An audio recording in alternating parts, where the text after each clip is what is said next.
Welcome to the NewsHour. Federal and state prosecutors have charged a man with 16 counts of attempted murder and with a hate crime after he allegedly set fire to demonstrators in Boulder, Colorado yesterday who were marching in support of Israeli hostages. 12 people were hurt, at least 2 are still in the hospital. And today, the Trump administration has condemned the attacker both for his alleged crimes, but also for his legal status, saying he'd overstayed his visa. Laura Barone-Lopez has our report. Can't do nothing.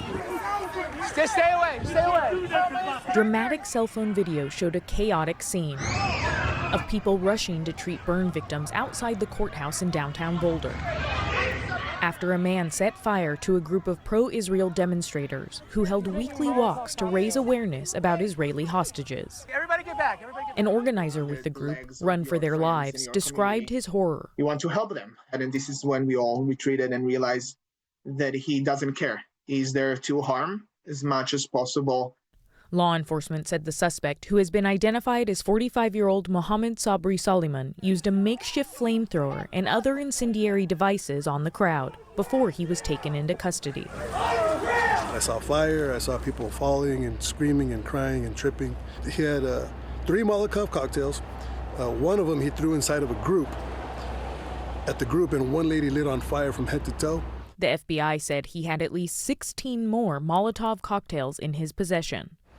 Eyewitnesses said he shouted "Free Palestine" and anti-Israel slurs.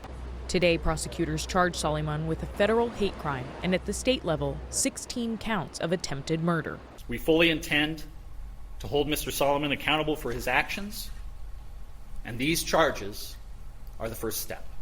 And new court documents today revealed Soliman confessed to police that he planned his attack for a year, saying he wanted to kill all Zionist people and wish they were all dead.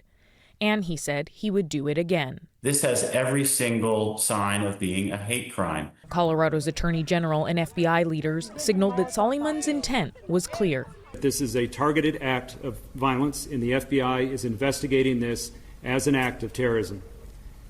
Sadly, attacks like this are becoming too common across the country. Authorities scoured for evidence today, both at the suspect's alleged residence and into his background. For now, they believe he acted alone. A Department of Homeland Security official said Soliman was living in the U.S. illegally. After arriving legally in 2022, he overstayed his tourist B-2 visa. President Trump today seized upon that on his social media, writing, "This is yet another example of why we must keep our borders secure." Israeli Prime Minister Benjamin Netanyahu also condemned the attack, saying the victims were targeted simply because they were Jews. One of the victims was a Holocaust survivor, according to a Justice Department official.